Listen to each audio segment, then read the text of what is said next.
If you're a member of the Creativity Found Collective, you don't just get me promoting you through this podcast. Oh no. I also make a point of guesting on other podcasts where I can reach even more people and tell them about the ways they can get creative later in life, including by checking out the small businesses featured at creativityfound.co.uk. This month, you can find me guesting on The Creative Switch with Nikki Valance and on Podnews Weekly Review with James Cridland. The episodes can be listened to directly from the Creativity Found homepage or on any podcast listening platform. And if you want your small business to be a part of the Creativity Found community, with a dedicated page on the website, monthly online meetups with the rest of the gang, and the subsidiary benefits of my own promotional work, join the collective for just £5.99 a month. Simply visit creativityfound.co.uk/join us, or there's a handy link in the show notes.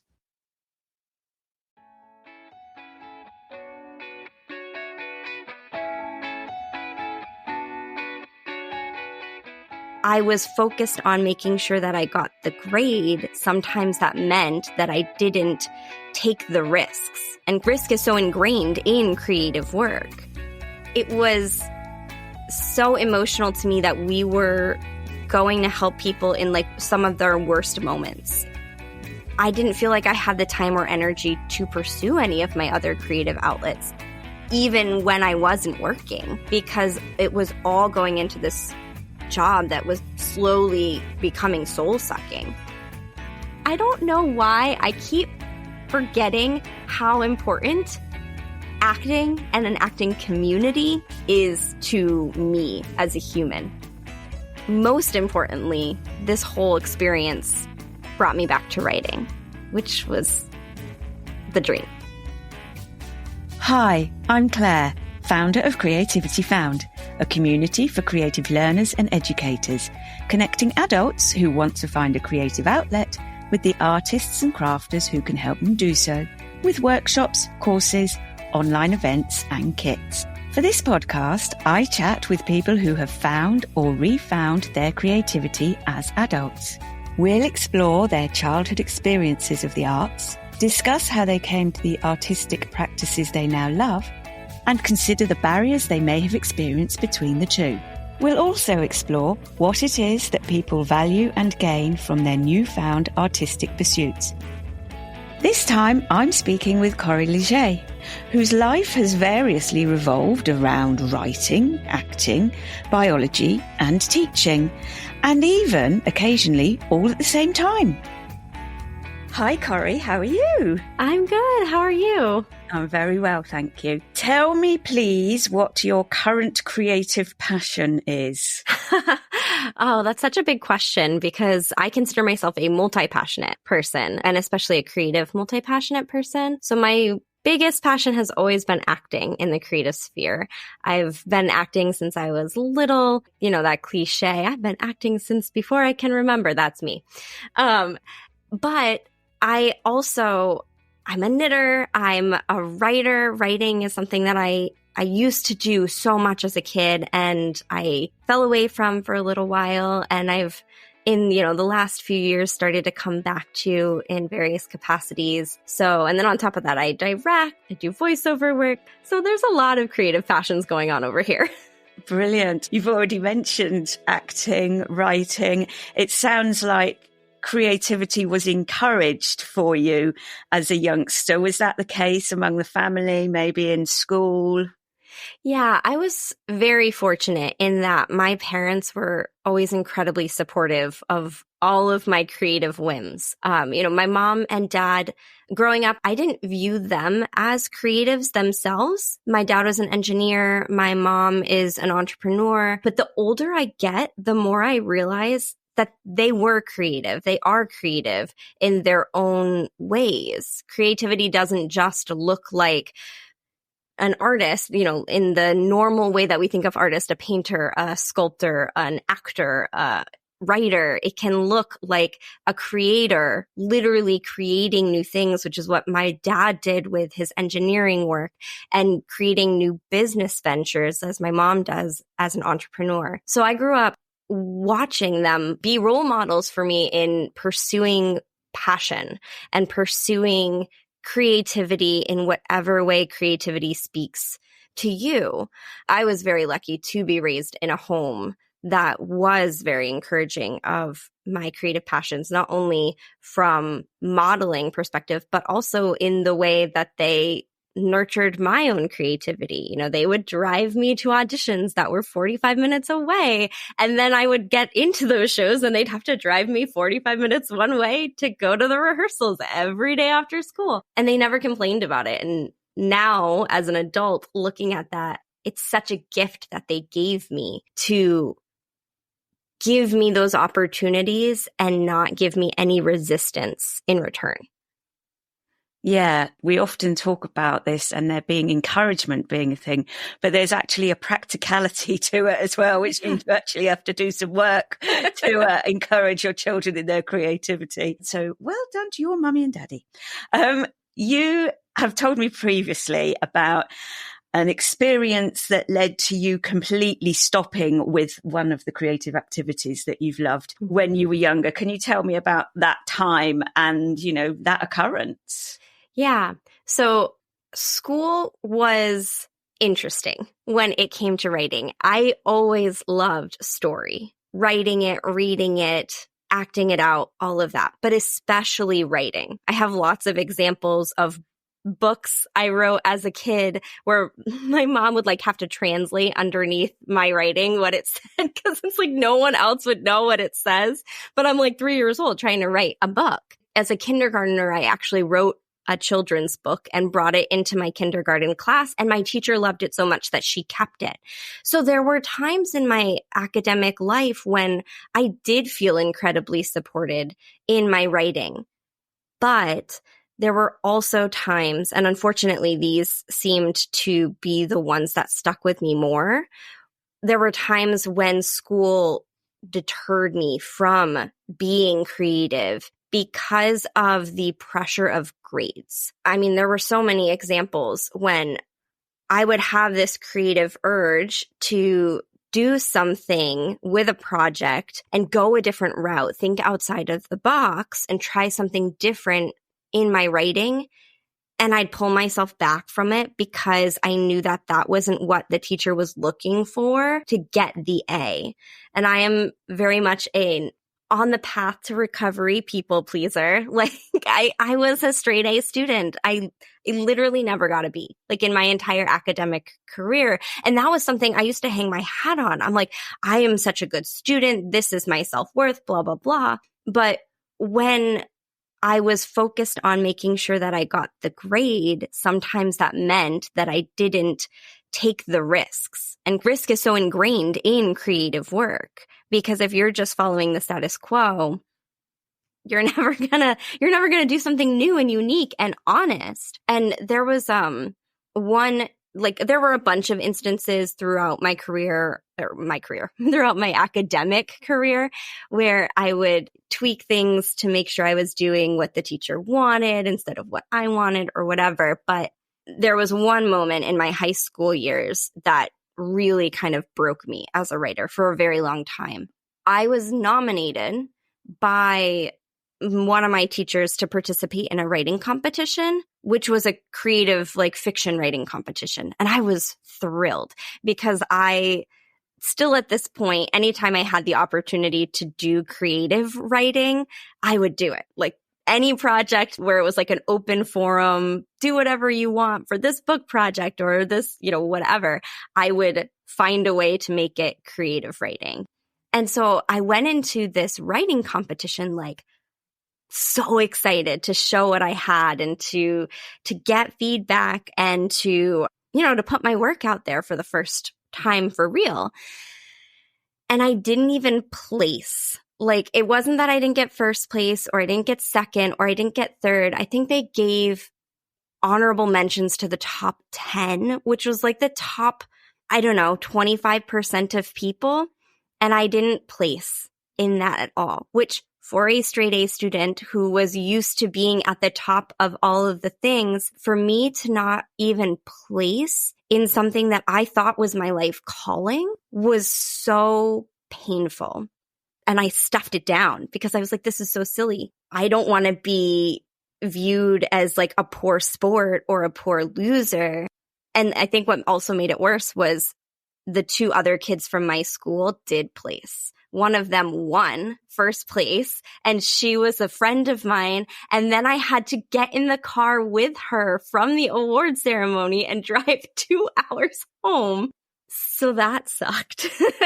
And then the other person from my school was one of my best friends, and he placed in the top 10. It was mortifying to me that I didn't place, and they did. And I didn't write creatively for the rest of high school through college into my professional life. Like, not until I was in my mid-20s did I write again after that competition, other than academic writing. It was definitely a gut punch for me. Yeah. Thanks for listening, and I hope you're enjoying this episode and gaining some value from it. If you do, perhaps you'd like to contribute a small monetary sign of appreciation, either by becoming a regular supporter from as little as $3 per month, using the link in the show notes, or if you're listening on a value for value enabled app, such as Fountain, TrueFans, or Podverse, feel free to send over a few sats. Thanks so much. I really appreciate it. Oh, I didn't know about the bit in the car as well. And there you are, being a good sport. Oh my gosh. It was like, I'm not going to cry. I'm not going to cry. I'm not going to cry, because I was so proud of her. She wrote this and her piece really was incredible.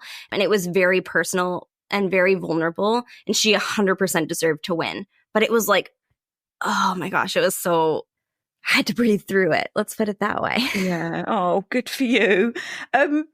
So you mentioned about academic writing. What then did you go on to? What did you do at college? What was the aim for after? So I went to college for biology, which I think some people in the arts would be like, oh, I was pushed to do the sciences because that was the safe route. And that actually wasn't the case for me. I genuinely was interested in biology.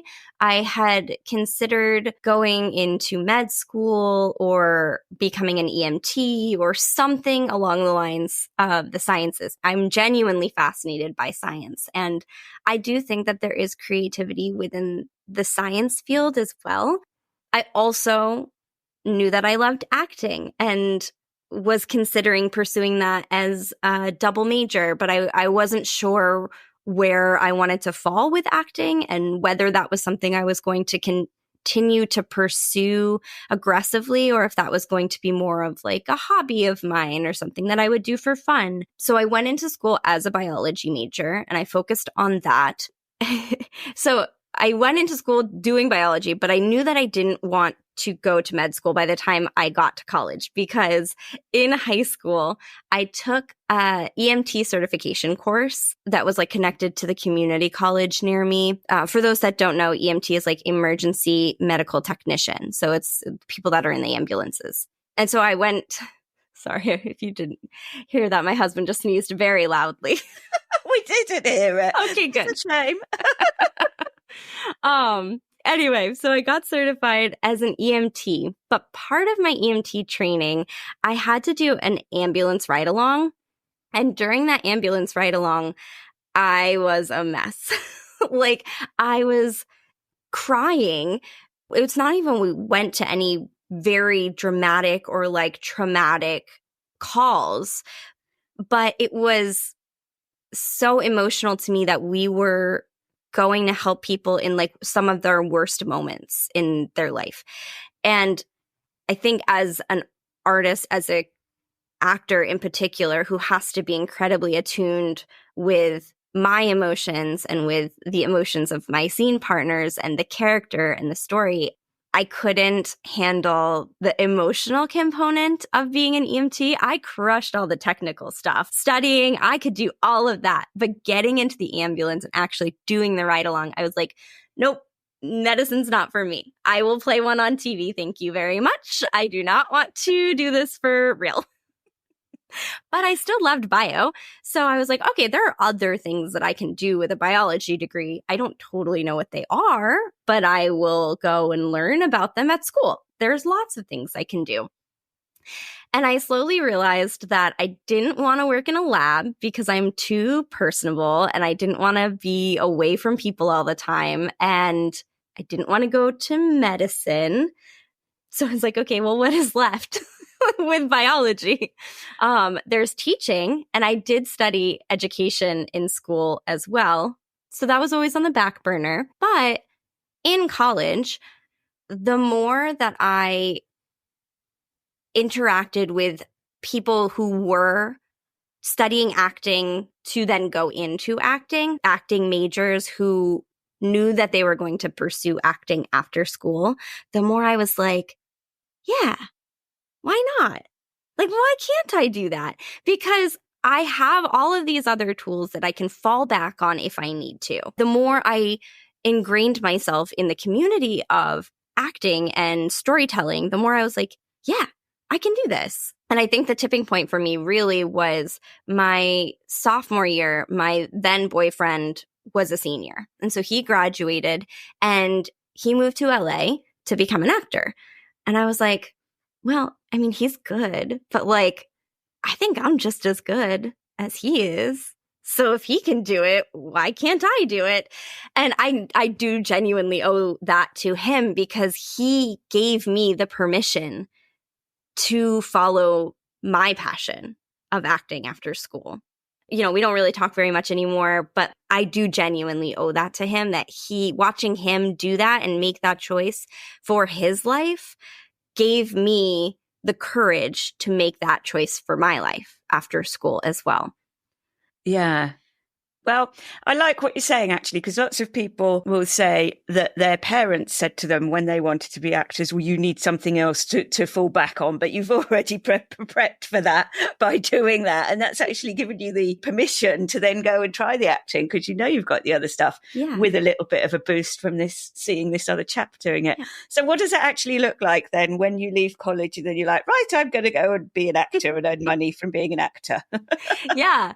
So shocking. The money doesn't just start flowing in the second you graduate with I didn't even major in acting.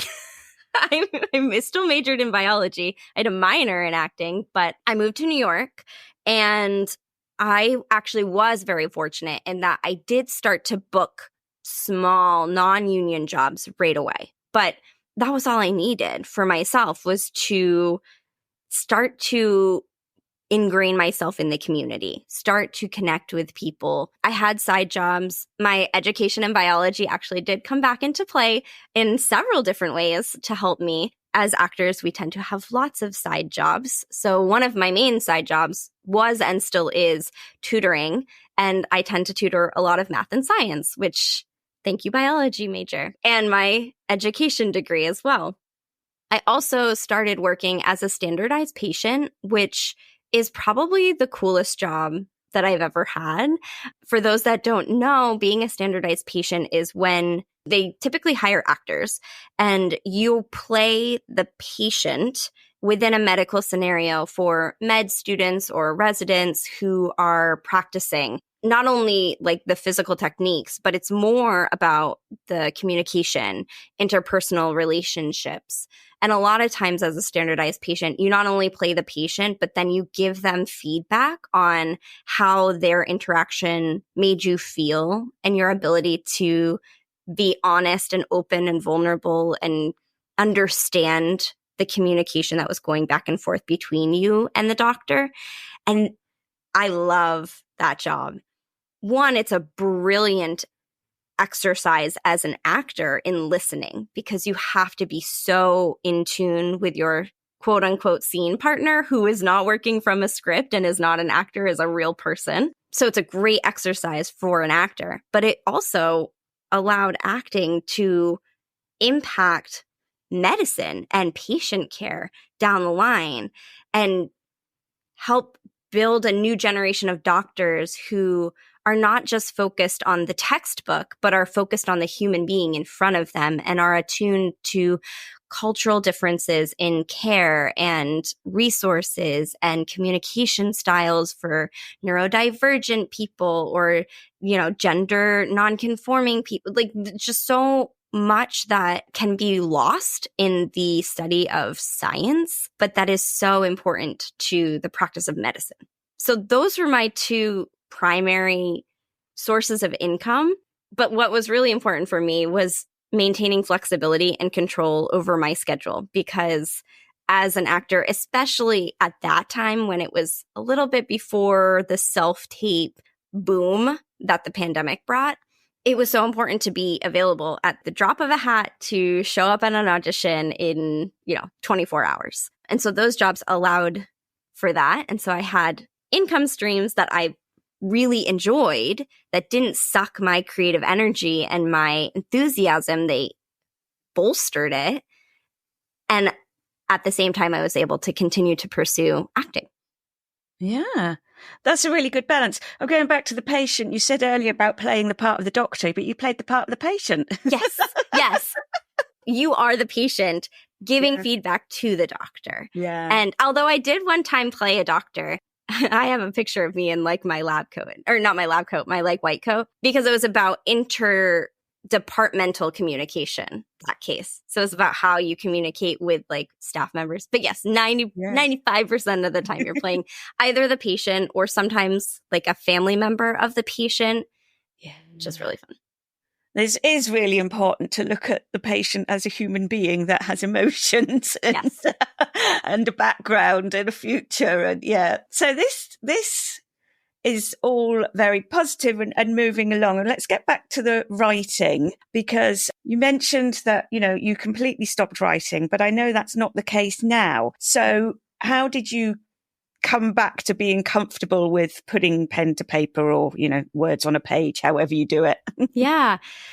I picked up the book, The Artist's Way by Julia Cameron, because I thought that it would help with my acting work. The Artist's Way is like a 12-week program in the form of a book that walks you through creative recovery and self-exploration. It's brilliant. I highly recommend it if you've never heard of it or never done the program. As part of the Artist's Way, there's like 2 things that she says you have to do on an ongoing basis. Morning pages, which are 3 pages of free thought writing every morning, and an artist date every week, which is where you take yourself out on a date for a couple hours and do something to feed your creative soul and like refill the well.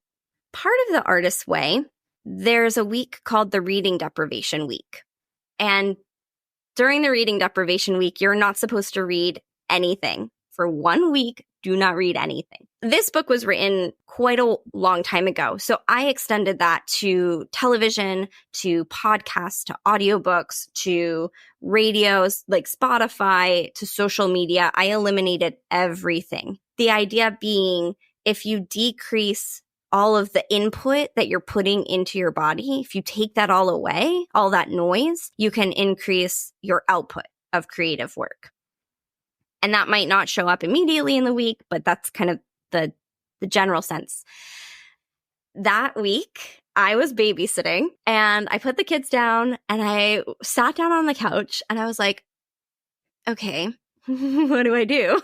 Like, I can't watch TV. I can't read a book. I can't go on Instagram. The parents are going to be home for like 3 more hours. What am I going to do? And fortunately, I had brought a notebook with me and I just started to write. Something had happened in my life the previous weekend that I was still processing and grappling with. And I used writing as a way to explore those thoughts and those emotions and exercise empathy and understanding for the different perspectives of the scenario that was going on in my personal life. And I ended up writing 4 drafts, I think, of what would become my directorial debut screenplay, all in that one sitting. I just like fever wrote it. It was incredible because I realized that not only did I miss writing and I loved writing, and writing is therapeutic for me and healing for me, but I also realized that screenwriting was more my style from a writing perspective, because I had only ever been exposed to prose before. As, through academic readings, it's always American literature. It's literature, right? It's heavy. A lot of times it's very seeped in like dense, descriptive words and paragraphs. And I always was like, wow, like, I don't want to read 3 pages about the hibiscus. Like, I'm sorry, I don't. I was always so much more interested in the human connection, the dialogue, and the what's not being said, but what's being communicated through body language or the internal monologues. And I realized that that's exactly what screenwriting is. You are creating the characters and outlining the world, but the rest of the world is filled in by all of the other people who come together to make a film. The screenwriter is the start of that, but they don't have to fill in all of those details. They leave open the space for other creatives to add their creative input to it. And that was awesome, because I was like, okay, great. I don't have to do that. I can write what I like to write. There is actually an art form for my style of writing. So then I took that 4th draft or whatever of my screenplay, and I, of course, did what I had done in the past and had sometimes come back to bite me, which was I asked for feedback from someone. That someone happens to be my husband now, but at the time he was my new boyfriend. We had not been dating for super long, and I very much respected his opinion because he had gone to school for film and television. We were standing in line for a Tribeca Film Festival screening, and I kind of shyly was like, I just wrote this thing. I don't know. What do you think? And I handed my phone to him, and he stood there and read through it. And it was like a 12-page script. So it took him 10 minutes or so to read it. I think it may be a little faster, but it felt like an eternity. And then he was just like, cool. And he handed it back to me. And I was like, what'd you think? And he was like, do you want to know? And I was like, well, now I don't know. Do I want to know? And he was just messing with me. He loved it. And we ended up going into the pre-production process together, and we ended up co-directing it when we made it into a film. But it was that moment of maybe I wasn't ready for feedback quite yet. And it did teach me a lesson in knowing when I want feedback and knowing what I want feedback about. Because sometimes you can be ready for feedback about certain aspects of a story, but not everything. Maybe you know that your dialogue is just placeholder dialogue, but you want to know if the story arc makes sense. And I've learned that now it's okay to be like, okay, this is what I want feedback on. I don't want feedback on this. And that's helped a lot. But most importantly, this whole experience brought me back to writing, which was the dream. Yeah. So you've continued then. Yes. You're quite happy to keep going. Yes. And it comes and it goes, but I do find that whenever I need to process something, the way I process it best is through writing. Brilliant. Oh, that's really good that you have that and you can see that. I know that Julia Cameron comes back. She pops up again because you had another creative hiatus. Tell me why and how that happened and how you realized that you maybe needed to get it back again. Yeah. I know that earlier you said everything's been so positive about acting, but it wasn't always it didn't continue. I had an acting hiatus for a while. And honestly, it was more of a creative hiatus in general, big picture, everything. And it started with the pandemic. So I was living in New York City when COVID hit and the entire city shut down. We were on lockdown for months. My acting studio closed, everything. We were just in our apartment, locked away from the world. And I found out that I was pregnant with my first child the week after lockdown started in New York. So I took a break from everything, as did many people, because we were processing this crazy, enormous thing that was happening in our lives. And I thought it was okay. My industry was shut down. There was nothing happening that I could be pursuing anyway. So I was like, well, I'm not taking a break. There's just nothing happening. My industry is shut down. No one can be on set. No one's working right now. So yeah, I'm not going to keep doing class because there's too many other things that I need to process. And they were figuring out how remote classes even worked. So I was like, I'll save the money. I need to save the money because I'm not working as much. Like, I'll take a break. I'll step away. And also during that time, I moved. We bought our first house. And then, of course, we welcomed our first child. And all through that, I had this like nervousness about money, as many, many people did, because a lot of my jobs weren't transferable to remote, or at least they hadn't figured out how to transfer them to remote. So for the first time in my entire life, I was like on unemployment, and I did not feel comfortable with that. And so I managed to manifest, for lack of a better word, my first full-time W-2 real job, I'm using air quotes, that had health insurance and benefits and I've never had anything like that before in my entire professional life, because I was always a freelancer. I loved the freedom of being freelance. But during this time, I was like, well, there's no reason not to. There's nothing I have to be free and flexible for, because there's no acting going on. And this job was remote and was flexible. So I was like, hey, maybe this is the perfect job for me. On paper, it looked like it was, because it was a standardized patient program that I would not only play patients, but I was in a leadership position. So I was training other standardized patients, and I was helping to develop the new cases. And it was all online. It was like, it did seem to check every box. If we look at what I studied in college, I studied acting, education, and biology.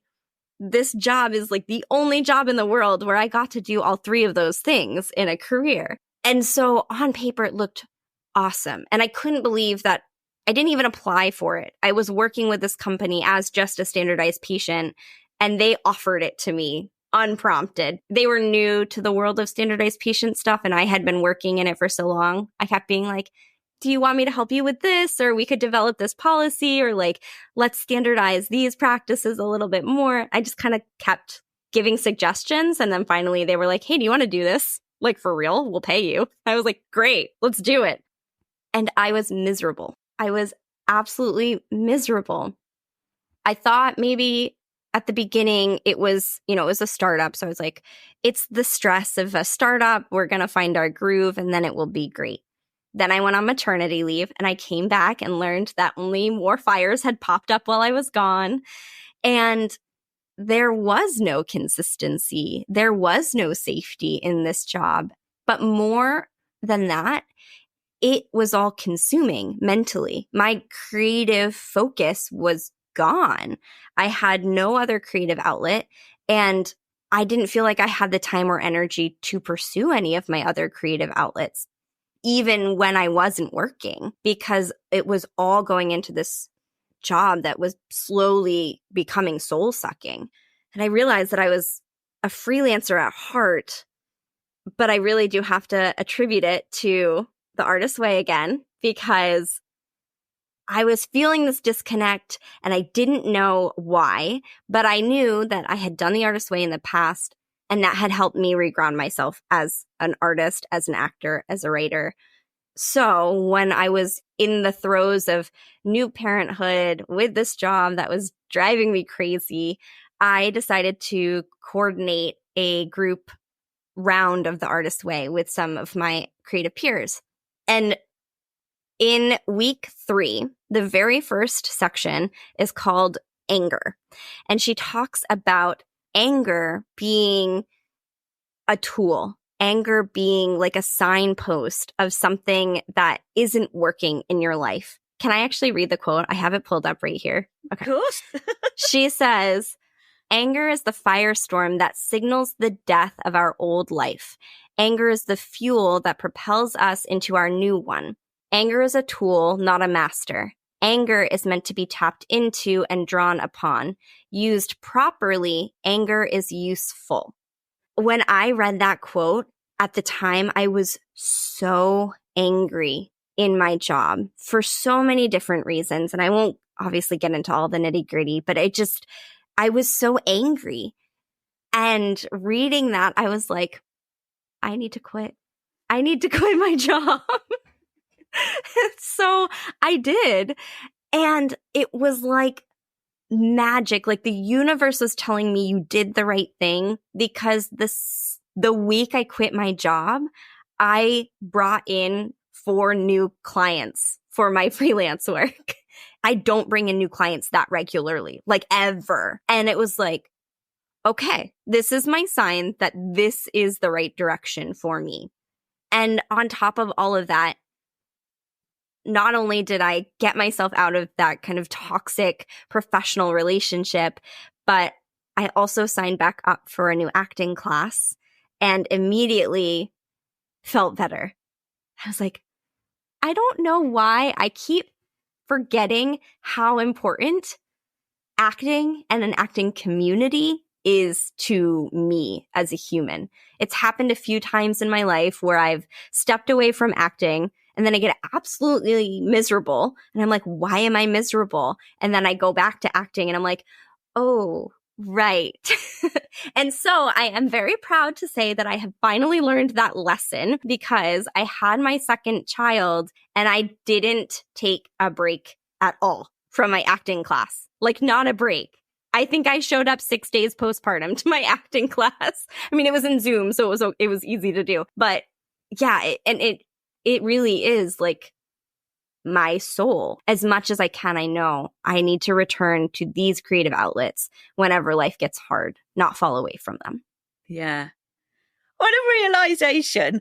And for you to actually to keep remembering it now. You've realized it and lost it and realized it again. Yes. Keep hold of it. I know, right? Like gripping it for dear life. Yeah. Yeah. So you've got acting back and you've got writing back and you have a family. How do those things all kind of intertwine in your everyday life now and keep you hopefully happy and healthy? So I do my absolute best to keep up with my morning pages practice, which is so grounding for me. I also work on scripts sporadically as inspiration strikes. Sometimes I've got a script that I'm writing, or sometimes I've got a finished script and we're working on shooting it or producing it or whatever. I'm also exploring writing books again. And I've been inspired over the last few months to pursue some of the like children's books ideas that I have, because I've got kids and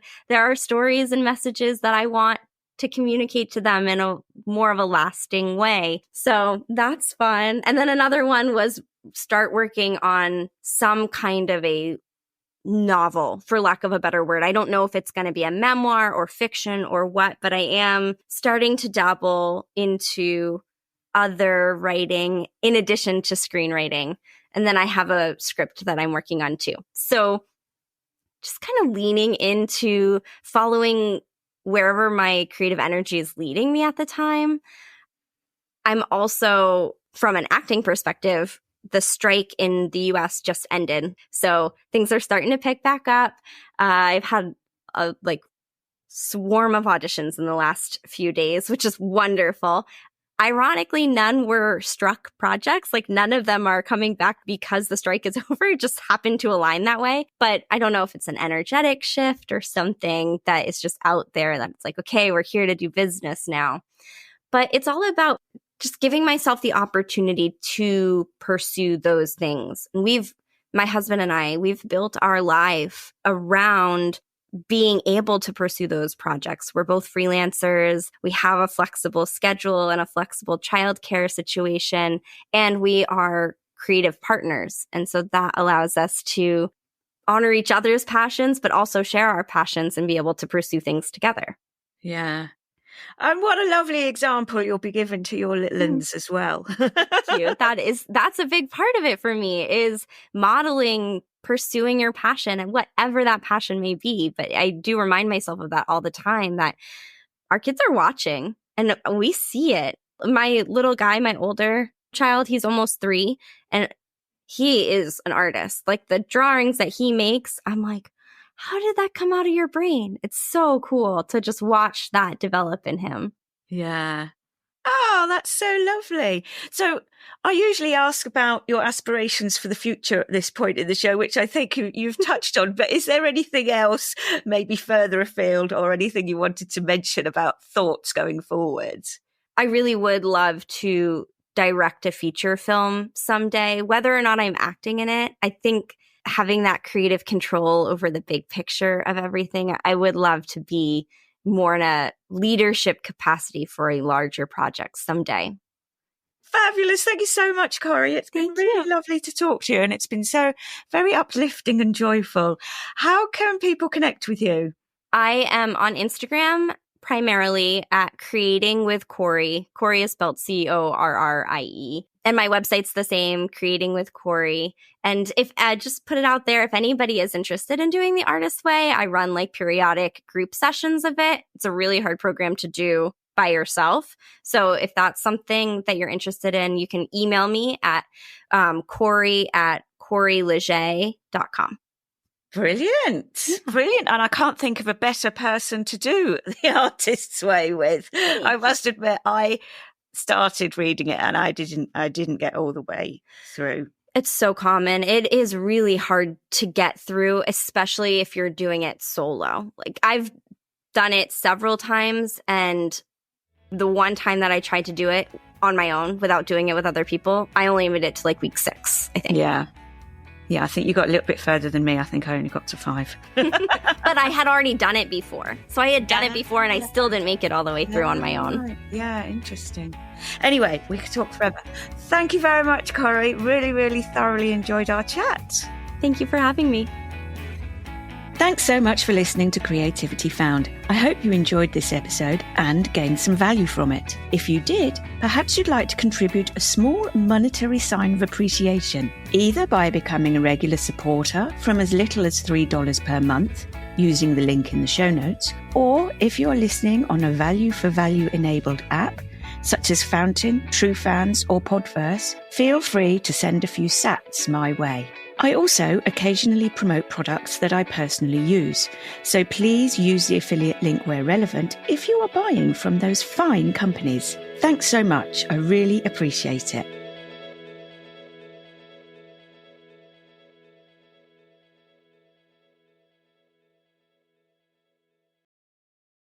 Creativityfound.co.uk is the place to go to find workshops, courses, supplies, kits, and books to help you get creative. So if you're looking for your own Creativity Found experience, go have a browse to see what's on offer. And if you can help adults to find their new creative passion with your classes, online offerings or kits, visit creativityfound.co.uk/join us to become a member of our brilliant promotional and networking collective. There's a handy link in the show notes.